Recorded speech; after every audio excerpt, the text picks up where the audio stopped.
Legislativo e o Judiciário brasileiros voltam a questionar a lei que reserva a alguns o direito a um julgamento especial, o foro privilegiado. Este direito foi criado para dar aos ocupantes de alguns cargos da República a segurança e a liberdade necessárias para o exercício de suas funções, mas acabou virando símbolo de injustiça ao criar cidadãos especiais aos olhos da justiça. Mas pode ser que as regras desse jogo mudem em breve. Isso porque a Comissão de Constituição e Justiça da Câmara dos Deputados aprovou uma proposta de emenda à Constituição que prevê o fim do foro privilegiado em casos de crimes comuns. O fim do foro privilegiado afastará não apenas a ideia de blindagem de certas autoridades, especialmente em casos de corrupção, mas resgatará o princípio republicano de que todos são iguais perante a lei. Para que nós possamos aperfeiçoar um instrumento que sirva de fato para garantir prerrogativas a quem precisa, mas que não possa ser utilizado para aquele que está se escondendo das apurações, investigações e denúncias a partir de um instrumento que hoje está sendo desvirtuado. Na prática, se essa proposta passar por todas as etapas, autoridades como ministros, senadores e deputados vão perder o direito de responder a ações penais nos tribunais superiores. Mas os presidentes da República, da Câmara, do Senado e do Supremo Tribunal Federal continuam tendo direito ao foro privilegiado. O STF também voltou a discutir o assunto.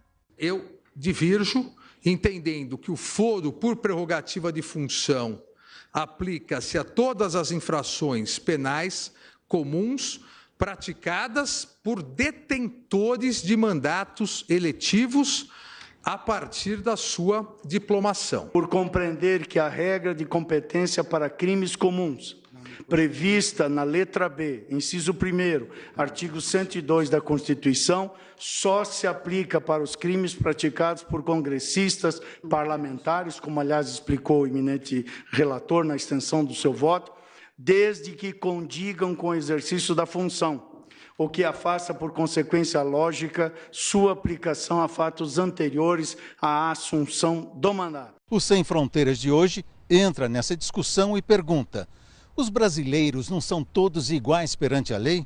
O foro especial aumenta a impunidade nos crimes cometidos por governantes e representantes do povo? Qual seria a alternativa? O Sem Fronteiras também vai mostrar como as autoridades são julgadas na França, no Reino Unido e nos Estados Unidos.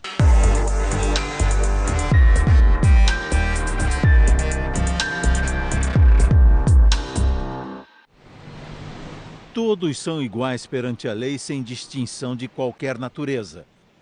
É o que determina o artigo 5º da Constituição do Brasil, artigo que é a base de nossos direitos e garantias fundamentais.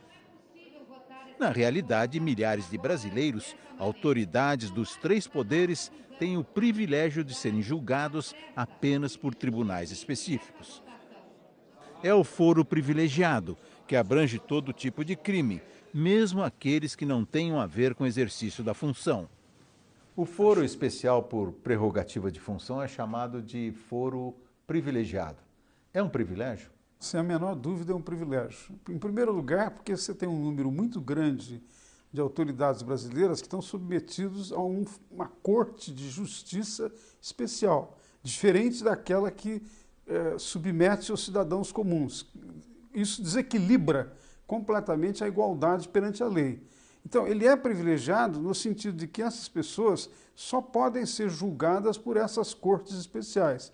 No caso do presidente dos poderes como legislativo e o judiciário, no Supremo Tribunal Federal. No caso dos governadores, pelo Superior Tribunal de Justiça. E por aí você vai. Não há razão pela qual uma pessoa que comete um crime comum, uma pessoa mata outra, uma pessoa rouba o patrimônio público, um caso de corrupção, que estão todos previstos no Código Penal, que pelo fato de ele ser uma autoridade, ela vai ter um foro que lhe é especial, que só ele tem e que uma outra pessoa que cometesse aquele crime não teria. Na teoria, o objetivo é garantir julgamentos de altas autoridades em órgãos colegiados, que seriam menos sujeitos a pressões externas e para impedir litígios de má-fé e a manipulação da justiça por motivações políticas.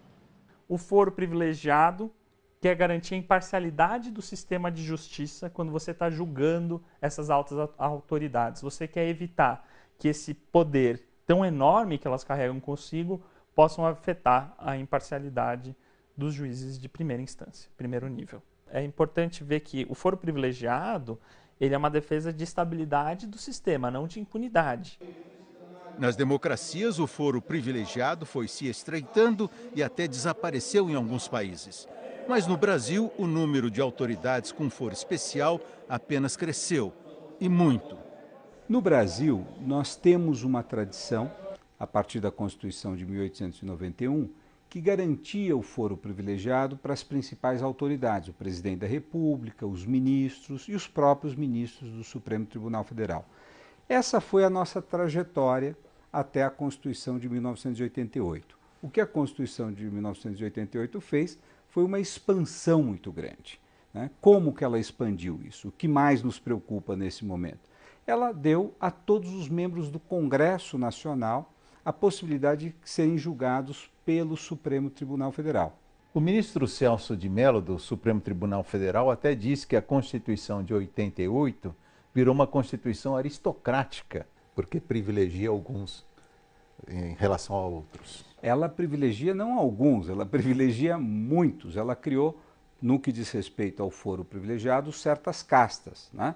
Porque nós estamos hoje de olho no que acontece no Congresso Nacional e no Supremo, mas o importante notar que muitos outros também têm foros privilegiados em outros tribunais.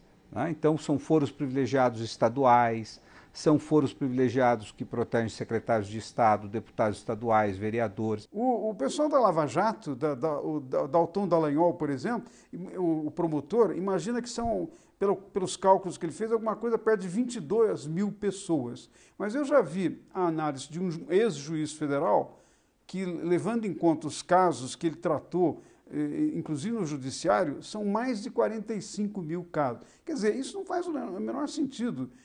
Qual é a reação que as pessoas comuns têm?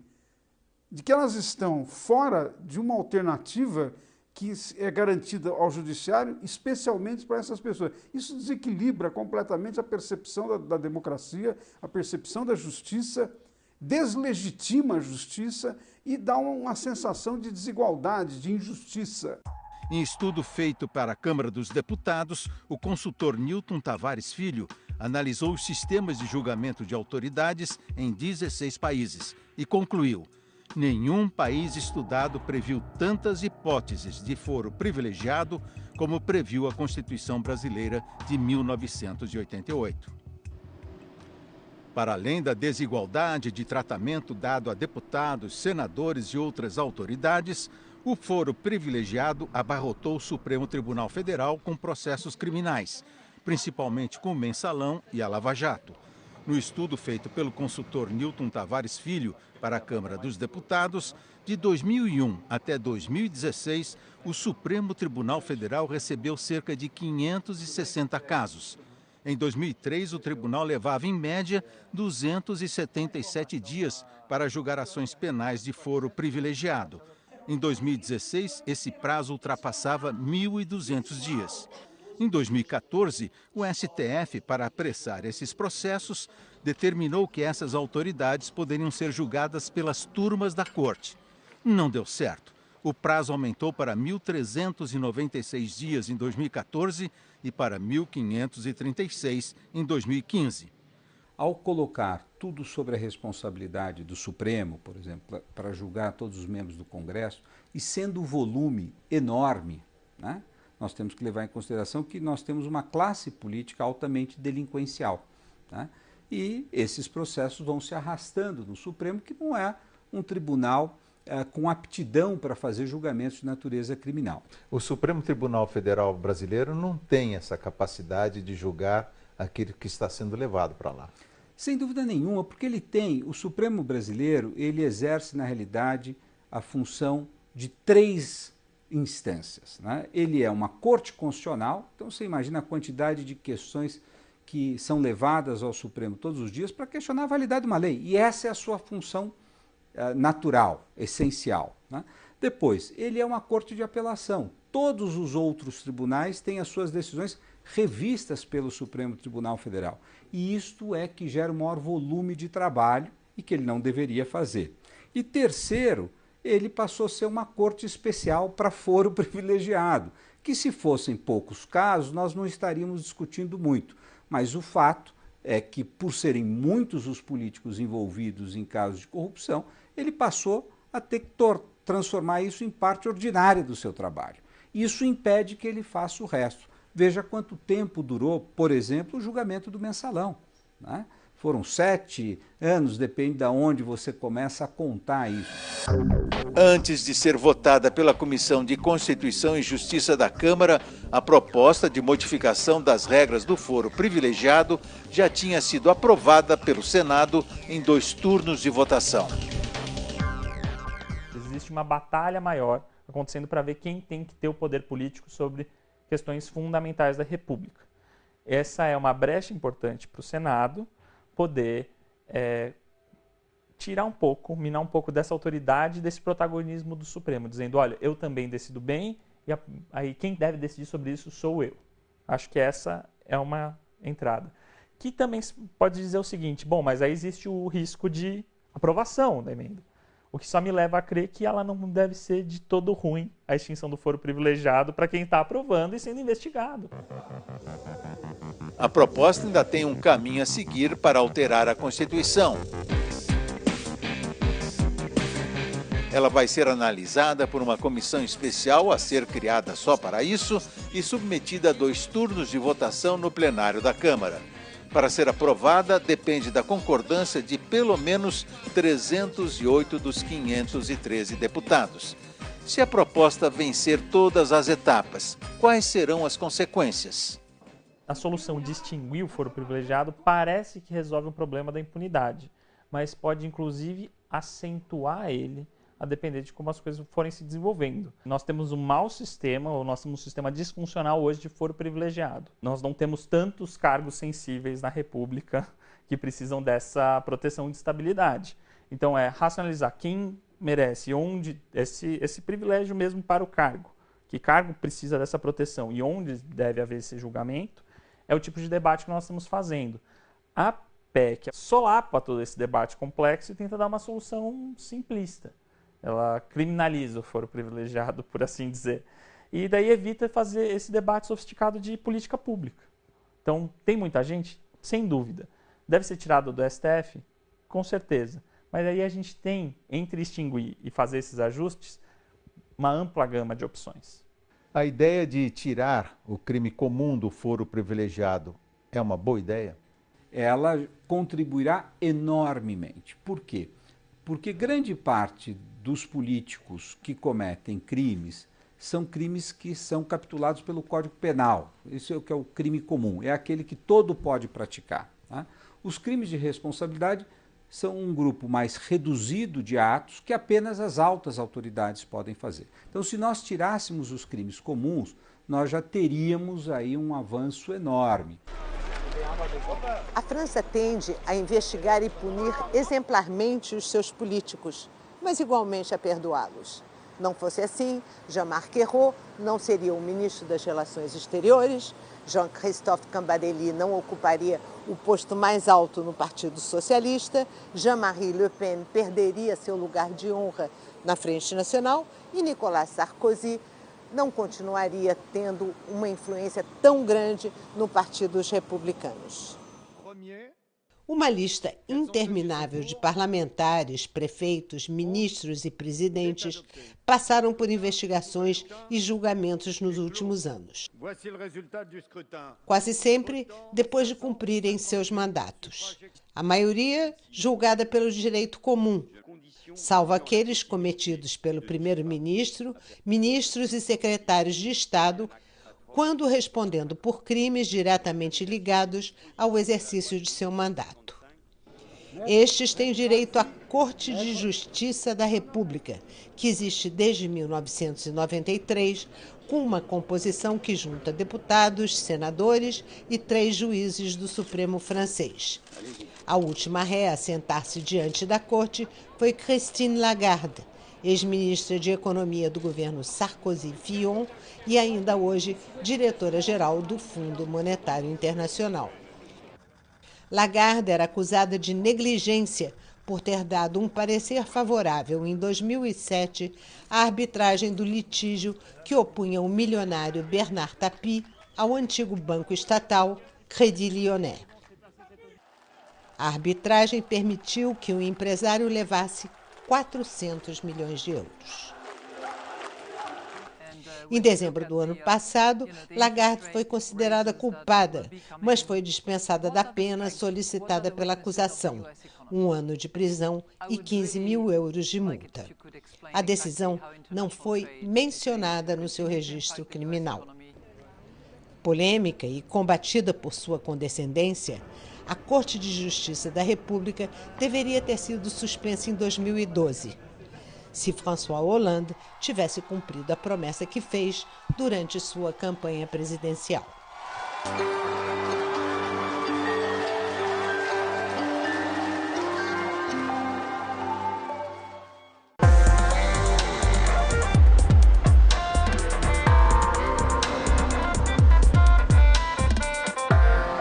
Foro privilegiado não existe no Reino Unido, nem em alguns outros países que herdaram o sistema político da tradição colonial britânica, do Canadá à Nova Zelândia. Seja primeiro-ministro, deputado, lorde, líder partidário ou juiz, praticou contravenção ou crime, tem de se explicar à polícia comum. E se houver provas do mal feito, vai a julgamento em tribunais regulares. Foro comum, sem privilégios. No parlamento, a única imunidade que um deputado ou lorde britânico tem é de não ser processado pelo que diz no plenário, só pelo que faz, dentro ou fora. Se um parlamentar denunciar alguém em plenário, não pode ser processado por difamação, nem por ter revelado segredos. Mesmo resultado se xingar um colega, embora o gesto possa render repreensão da casa ou de seu partido pela falta de decoro, mas não serve de justificativa para cassar-lhe o mandato, porque só os eleitores têm o poder de removê-lo do posto nas urnas.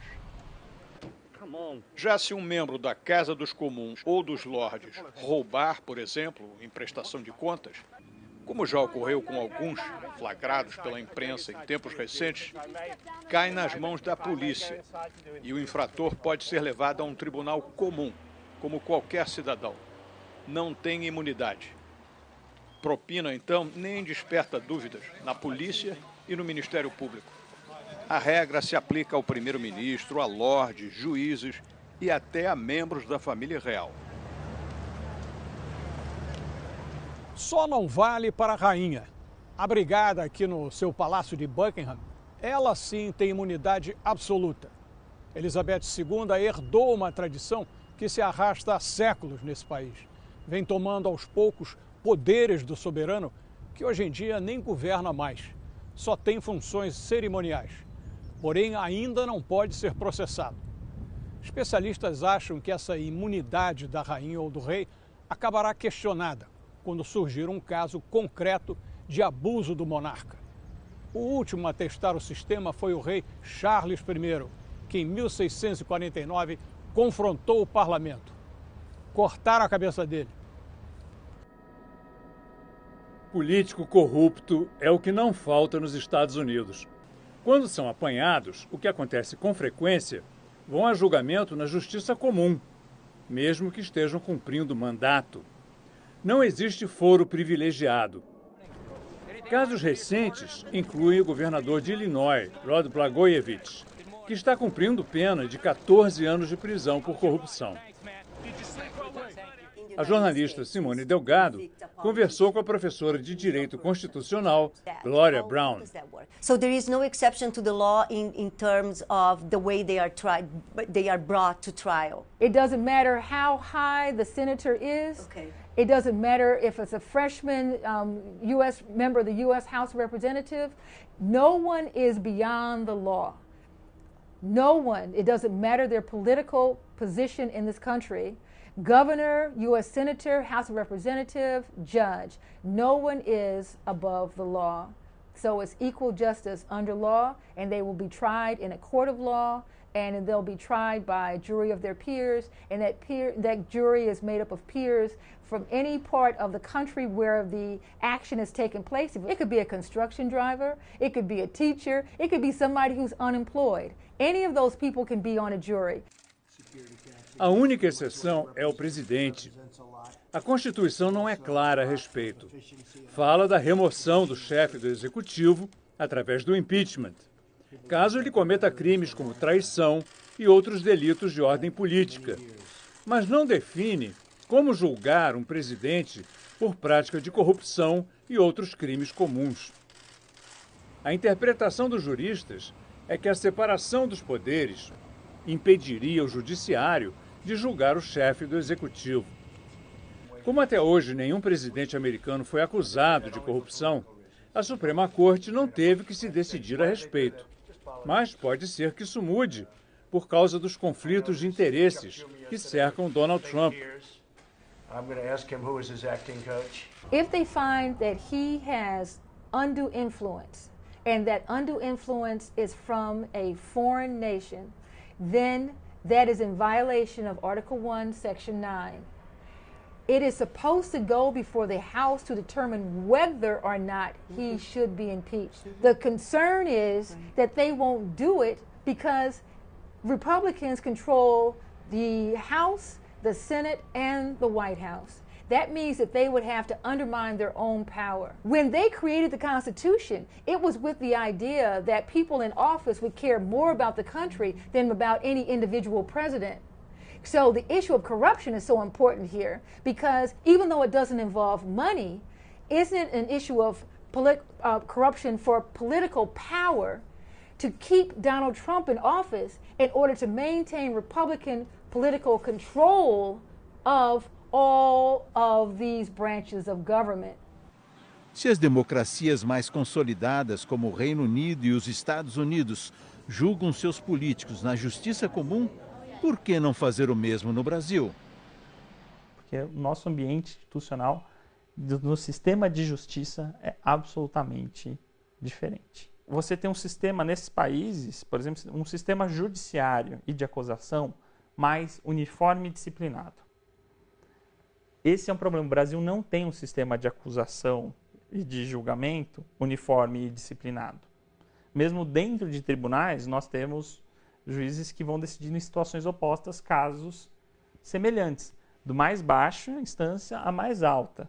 Então, não ter foro privilegiado na Inglaterra não estabelece o mesmo risco para o sistema político do que não ter foro privilegiado no Brasil. Acho que olhar só para tem o sistema ou não dá uma avaliação adequada do sistema, de dizer se nós não tivermos, nós estaremos no mesmo pé de igualdade com a Inglaterra, estaremos na mesma situação.